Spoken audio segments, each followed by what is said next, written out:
بعده أما بعد فأعوذ بالله من الشيطان الرجيم بسم الله الرحمن الرحيم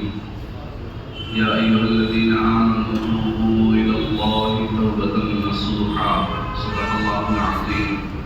وقال النبي صلى الله تعالى عليه وسلم الدنيا مزرع الآخرة أو كما قال عليه الصلاة والتسليم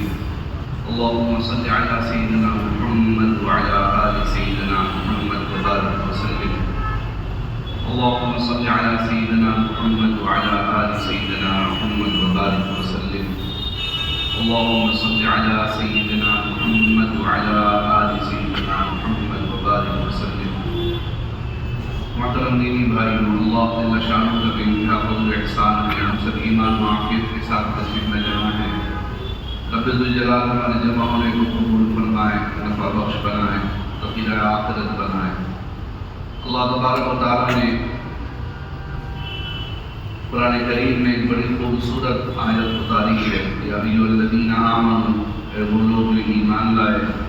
توبوا الی اللہ، اللہ کی طرف توبہ کے ذریعے متوجہ ہو، اور توبہ بھی ایسی توبہ توبۃ نصوحا، ایسی توبہ جو اللہ سے تمہیں جوڑ دے، جوڑنے والا توبہ ہو۔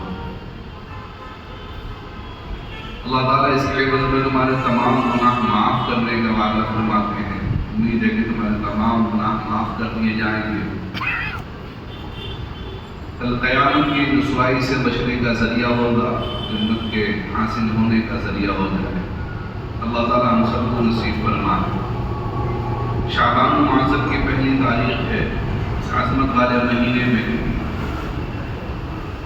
اللہ کی طرف متوجہ ہونا توبہ کے ذریعے بے انتہا ہم سب کے لیے ضروری اور لازم ہے کہ ہم اپنے رب کو اپنی طرف متوجہ کریں اور اپنے سراپا کو اللہ کے حوالے کریں، اللہ کو راضی کرنے کی فکر میں لگ جائیں۔ بندہ زندگی گزارتا ہے، اس کی زندگی کے مختلف حالات ہوتے ہیں، کبھی خوشی کے حالات، کبھی غم کے حالات، کبھی عافیت کے حالات، کبھی مشقت اور دشواری کے حالات ہوتے ہیں۔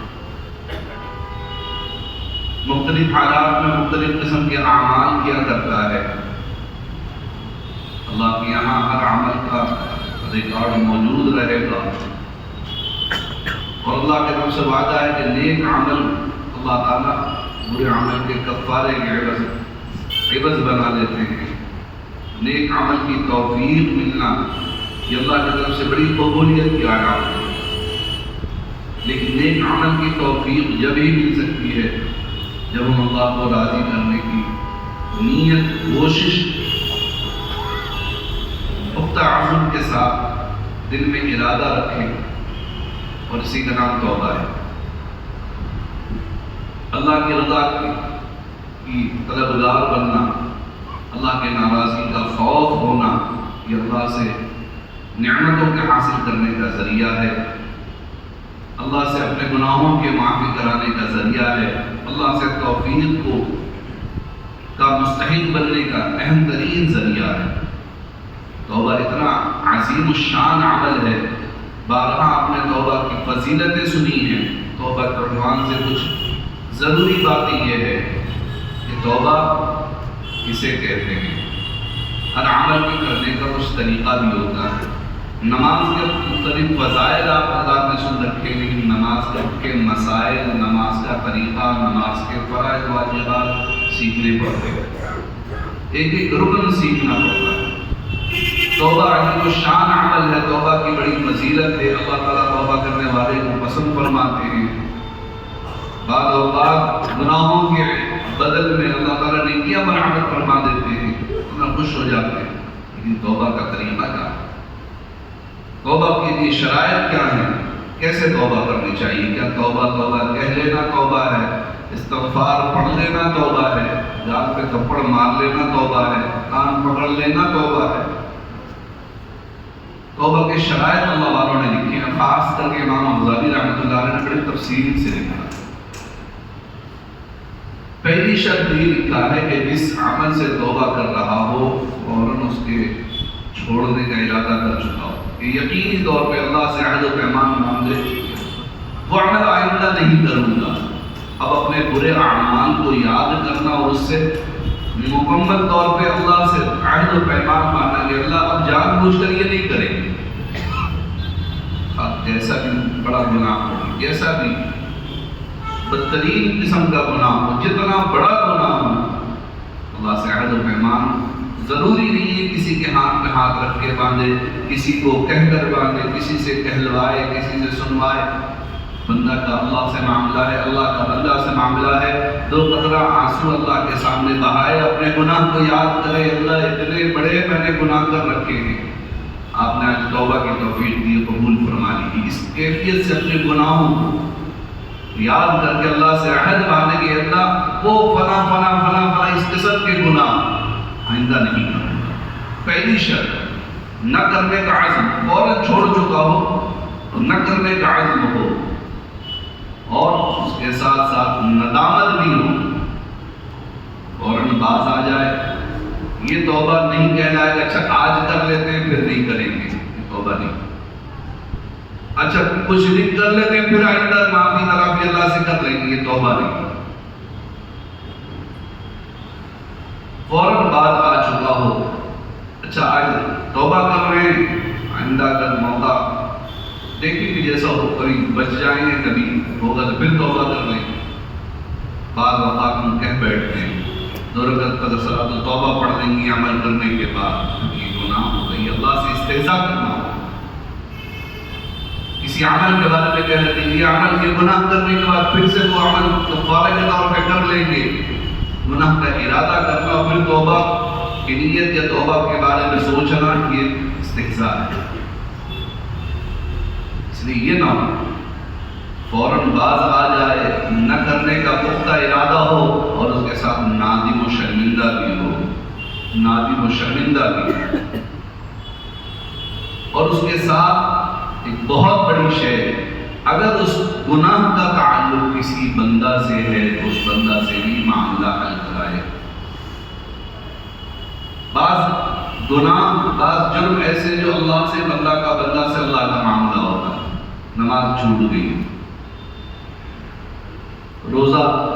توڑ دیا، نہیں رکھا، روزہ ٹوٹ گیا، کسی اور عمل میں گناہ کر بیٹھے، کوئی اور فرائض چھوڑ دیے، کوئی اور واجبات چھوڑ دیے، اس سے تعلق کسی بندے کا نہیں، اللہ کا، بندے کا اللہ کا معاملہ ہے۔ اللہ کہتے ہیں میں غفور رحیم ہوں، لیکن جب تعلق گناہ کا کسی بندے سے وابستہ ہوگا، بندہ غفور نہیں ہے، ارحم الراحمین رب ذوالجلال ہے۔ یہ خوبی والی صفت ہے کہ اگر کوئی معافی مانگے تو معاف کر دینی چاہیے، لیکن بندے کے لیے لازمی ہے کہ جب توبہ کر رہے ہیں کسی گناہ سے، اور اس گناہ کا تعلق کسی بندے سے، کسی کا ناحق پیسے مار رکھے، کسی پر ظلم کر رکھا ہے، کسی کو برا بھلا کہہ کر اس کی دل شکنی کر رکھی ہے، کسی کی غیبت کر رکھی ہے، کسی پر بہتان باندھ رکھا ہے، کسی کے پیٹھ پیچھے اس کی عزت اچھال رکھا ہے، ان تمام گناہوں کا تعلق بندوں سے ہے۔ آپ سب سجدے پر رکھ کر رگڑ کر مر جائیں، اللہ کہتے ہیں جب تک بندے سے معاملہ حل نہیں کرو گے میرا بندہ معاملہ درست نہیں ہوگا۔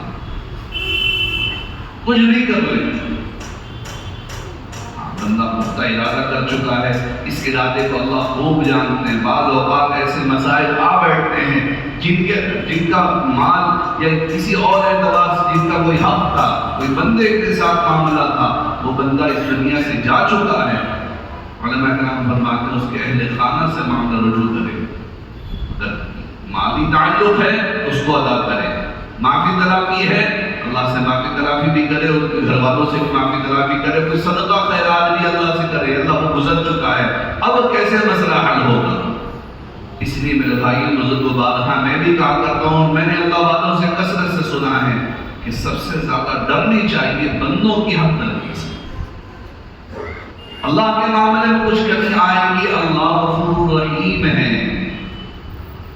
لیکن بندہ کے معاملے میں اگر معاملہ، کیونکہ یہ بڑا آسان ہے، اس کے لیے مالدار ہونا ضروری نہیں، اس کے لیے طاقتور ہونا ضروری نہیں، اس کے لیے عہدے دار ہونا ضروری نہیں، ذرا سی رنگوشائی کی، کسی کی عزت اچھال دی، کسی کے دامن میں داغ لگا دیا، کسی کو برا بھلا کہہ دیا، کسی کو کچھ کہہ دیا، اور یہ سب سے آسان، بغیر تحقیق، بغیر کوئی موقع، بغیر کسی وجہ یوں ہی کچھ کرنا، ذرا سے کوئی بات نہیں 10 لوگ کھڑے ہو جاتے ہیں، ارے تم یہ کر، ارے تم وہ کر، ارے یہ میرے بھائی اللہ کے بندے، دوسرے کا معاملہ آپ اپنے گناہ کیوں اپنے نیکیاں کیوں برباد کرنے بیٹھے ہو؟ گناہ کیوں لازم اپنے آپ پر کر رہے ہو؟ کیا پتا آپ کی زبان سے کوئی ایسی بری بات نکل آئے جس سے آپ کے پچھلے تمام نیکیاں برباد ہو چکی ہوں۔ مقبول اعمال ہی ہمارے کتنے ہوتے ہیں، اور وہ بھی غلط بول کی وجہ سے پچھلے سب ضائع ہو جائیں،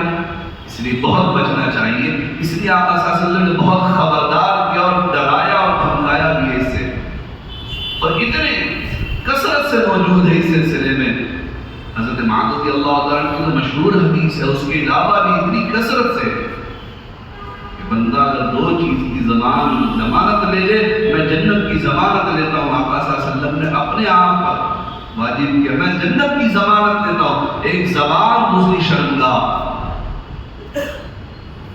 حضرت معاذ رضی اللہ عنہ کو آقا صلی اللہ علیہ وسلم زبان پکڑ کے سکھا رہے ہیں، معاذ اس سے بچتے رہنا کہ یہ بہتوں کو جہنم میں گھسیٹ کر لے جانے کا۔ کسی کے بارے میں کچھ کہہ دینا سب سے آسان ہے، کسی کے بارے میں کسی کی دل شکنی کر دینا، اس میں بہت ہزاروں لاکھوں 100 بھی نہیں خرچ ہوتے۔ اس کے لیے عہدیدار ہونا بھی ضروری، اس سے کوئی مطلب ضروری، ارے فلاں کے بارے میں مجھے معلوم ہے، بیچارہ کچھ بھی نہیں، بے حیثیت لوگ دیکھتے ہیں ایسے ادھر کی طرف ادھر کی طرف، فلاں ارے ایسے ہے، ارے فلاں بلڈنگ والے، ارے تمہیں کیا پتا بلڈنگ کس پیسے سے جمع کی؟ میرے بھائی آپ سے پوچھا جائے۔ فلاں مولانا صاحب ہے، ان کے بارے میں مجھ سے پوچھ رہی ہے، وہ ایسا ویسا، آپ کی قبر میں پوچھا جائے۔ فلاں حضرت، ارے فلاں تنظیم والا، ارے فلاں جماعت والا، ارے ایسا ویسا، آپ سے پوچھا جائے گا۔ یہ دوسروں کے بارے میں کہہ کر اپنی مقبول نیکیاں برباد کرنا بہت سب سے آسان ہے۔ مقبول نیکیاں جل کر راکھ ہو جاتی ہیں، ایسی جیسی سوکھی لکڑی میں آگ لگ جاتی۔ اس لیے اس سے سب سے زیادہ ڈرایا جاتا ہے کہ اگر وہ کتنے ایسی باتیں ہوں گی میں نے کسی کے بارے میں کہہ رکھی ہوگی، مجھے یاد بھی نہیں ہوگا، اتنوں سے معافی کرامی کرتے رہیں گے، اس سے سب سے زیادہ ڈرنی چاہیے، کیونکہ اللہ بندے کے حوالہ کر دیں گے، اس سے معافی ترافی کر دو، اور اس سے وہ اگر معاف کر دے تو ٹھیک ہے، ورنہ تمہاری نیکیاں اس کو دے دی جائیں گی۔ اس لیے اللہ کے حبیب صلی اللہ علیہ وسلم نے اپنے مجلس میں حشر کے میدان کے بارے میں منظر کشی کرتے ہوئے فرمایا، پتہ ہے کون سب سے زیادہ مفلس ہے، نادار ہے؟ صحابہ کرام نے فرمایا اللہ و رسولہ اعلم، اللہ اور اس کا رسول بہتر جاننے والا۔ آپ صلی اللہ علیہ وسلم نے فرمایا کل قیامت کے دن نیکیوں کا انبار لے کر کھڑا ہوگا، پہاڑ کے مقدار نیکیاں ہوں گی، لیکن ہم وعدے سے کھڑے ہوں گے، کسی کو برا بھلا کہا ہوگا،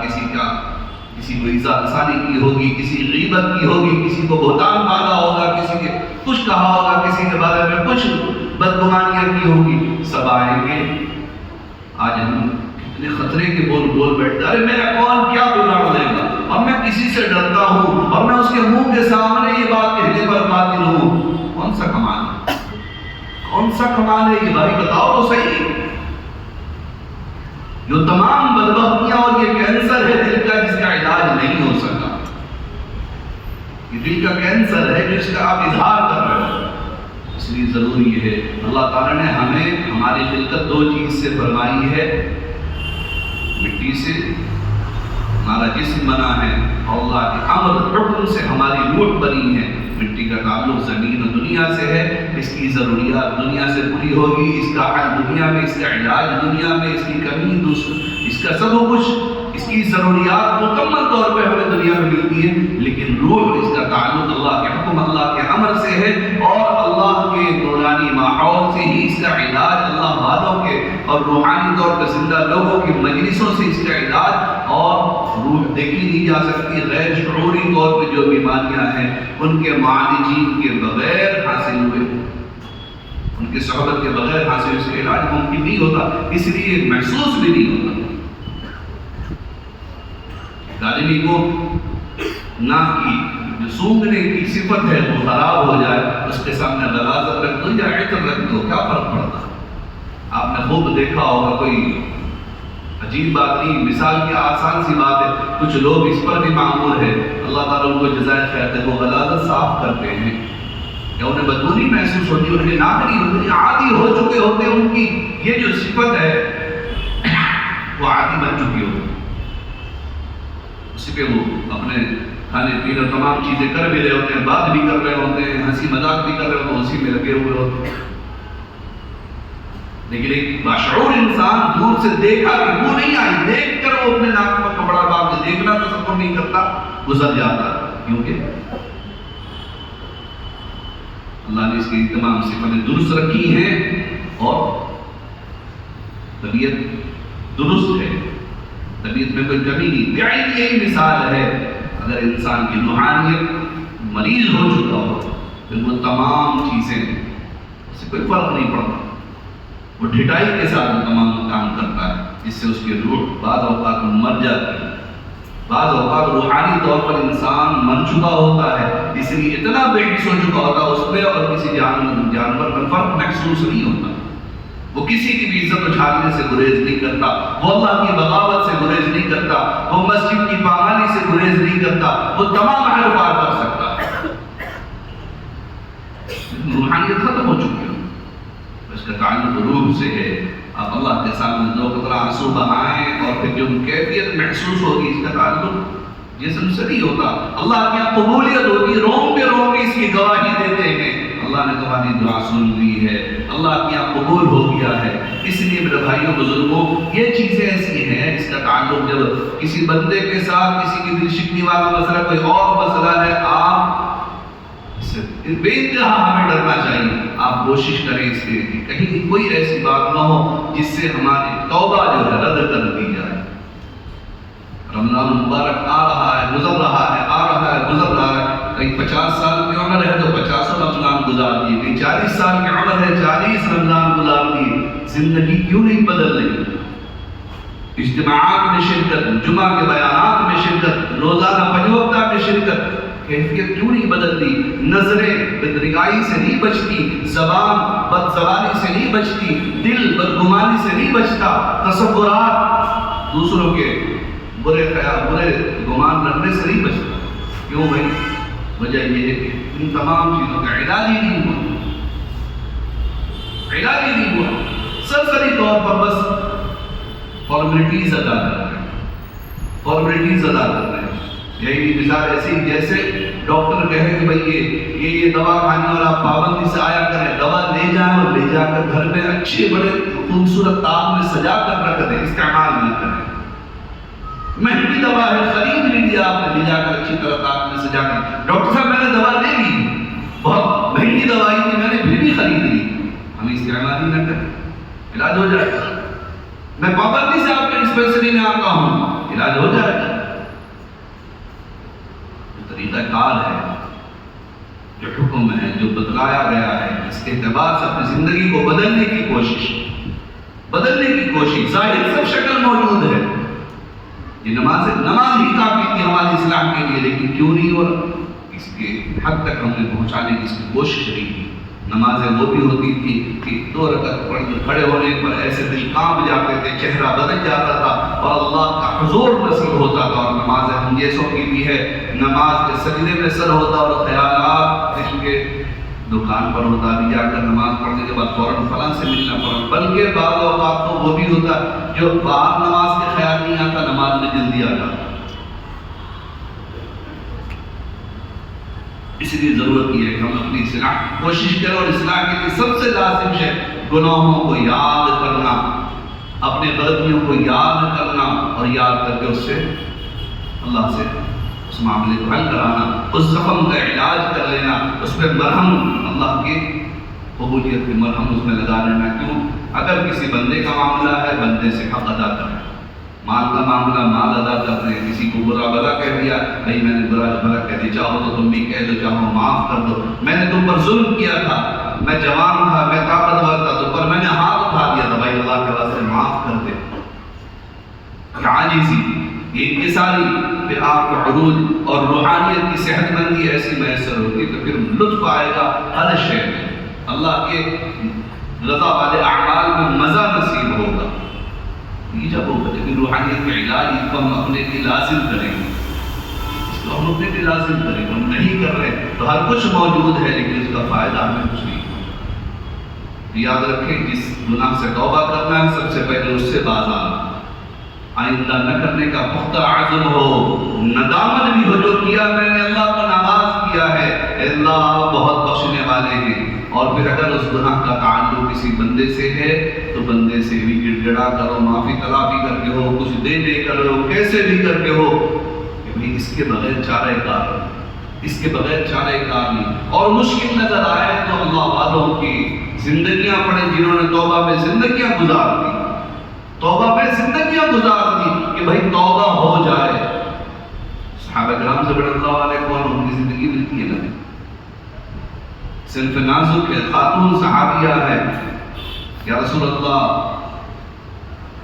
زنا ہو گیا، آپ صلی اللہ علیہ وسلم چہرہ پھیر لے رہے، یا رسول اللہ زنا ہو گیا، 4 مرتبہ دہرا رہے، 4 جانب آ کر دہرا رہے، آپ صلی اللہ علیہ وسلم کترا رہے، دہرا رہے، کیوں؟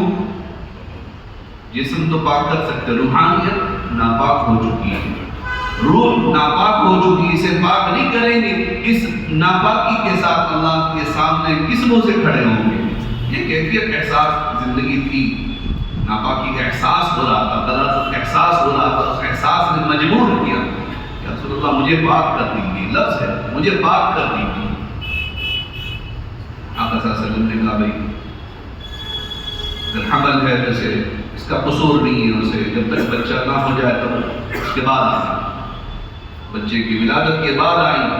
وہی بچے کا کیا قصور ہے، بچے کو دودھ پلاؤ، اس کے بعد دودھ جب بچہ کھانے لگتا ہے اس کے بعد آتی، پھر آپ صلی اللہ علیہ وسلم کہتے ہیں ٹھیک ہے بھائی اس کے کپڑے کو کمر کو کس کر باندھ دو تاکہ بدستری نہ ہو۔ اور پھر توبہ بھی کیا تھی، معلوم ہے پتھر مار کر جان ختم کرنا، پتھر مار کر جان ختم کرنا، اور جان دے کر بھی اس پاکی کو اختیار اس لیے کریں کہ اللہ کے حضور ناپاکی لے کر کیسے جاؤں، ناپاک روح کے ساتھ اللہ کے سامنے کیسے کھڑی ہوں گی۔ روایت میں آتا ہے کہ پتھر مارنے میں کسی کو خون کا قطرہ چھینٹ پڑ گیا،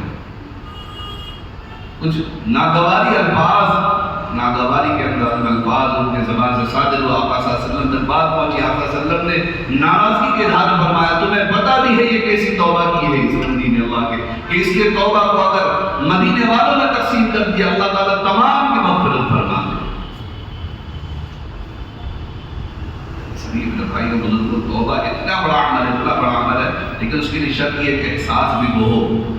بیماری کا احساس ہی نہ ہو تو پھر علاج کیسا، اور بیماری کا احساس ہوگا تو بندہ علاج کرنے کے لیے قرض لینے پر آمادہ ہوتا ہے، بیماری کا جس کیفیت سے احساس ہوتا بندہ اس کے کوشش میں لگ جاتا ہے کیسے بھی کر کے اس بیماری سے چھٹکارا مل جائے، اس بیماری سے نجات مل جائے۔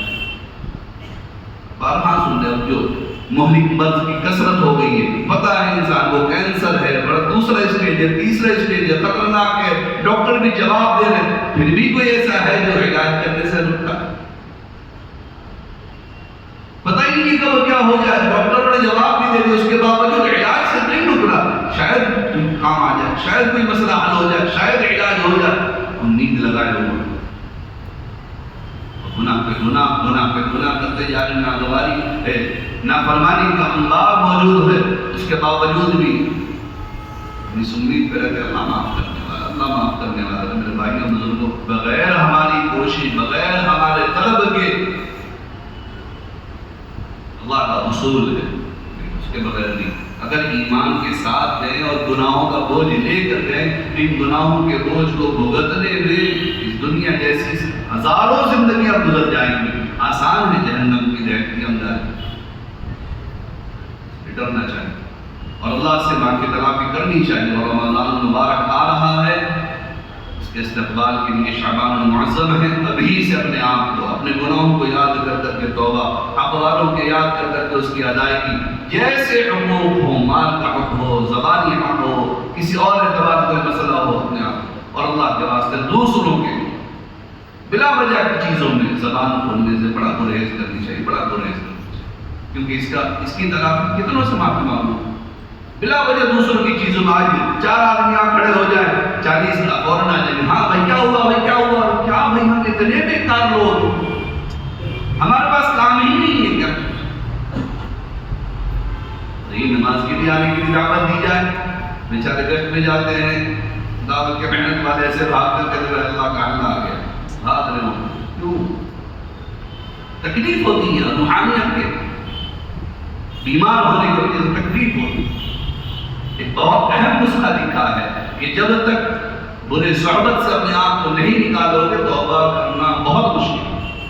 بری صحبت سے اللہ کے رسول صلی اللہ علیہ وسلم نے جب حکم فرمایا کہ اللہ کا حکم آ گیا کہ شراب حرام ہے، تو صرف شراب حرام نہیں کیا بلکہ شراب جس گلاس میں پیتے تھے اس برتن کا توڑنا لازم اور واجب، جس جگہ رکھتے تھے اس بڑے اس جو کچھ ہو جو بڑا برتن ہو اس کو، اور جو چیزیں تھی اس کی یاد دلانی ان تمام چیزوں سے، ان تمام چیزوں سے جس سے اس کی یاد آ سکتی، ان تمام چیزوں کو ضائع کر دینے کے بعد پھر جا کر اس توبہ کی قبولیت کو قبول کیا اور قرار دیا گیا کہ جب تک جس گناہ میں ہم ملوث ہیں اس کے ایک ایک شے سے ہم باز نہیں آئیں گے۔ جن دوستوں کے ساتھ گناہ کیا کرتے تھے ان دوستوں سے دشمنی نہ کر لیں۔ دشمنی سے مطلب یہ نہیں کہ معذرت کریں، الگ ہو جانا، علیحدہ ان کی صحبتوں سے دور نہ ہو جائے۔ جس چیز کے ذریعے گناہ کر رہے ہیں، جن وجہوں سے آج کے زمانے میں تو بات کر بھائی کوئی اگر گناہ والے ویسی چیز ہیں اس کو ڈیلیٹ کرنا، گناہ کی چیزیں، گناہ والے جو علامات ان چیزوں سے باز آنا، ہو سکے تو گناہ کے علاقے سے ہٹ جانا، اور خاص طور پر جن دوستوں کے ساتھ مل کر کے گناہ کیا ان دوستوں سے قطع تعلق کے انداز میں دور ہو جانا۔ اللہ والے فرماتے ہیں کہ یار بد مارے بد سے خطرناک ہے، یعنی ایک برا دوست وہ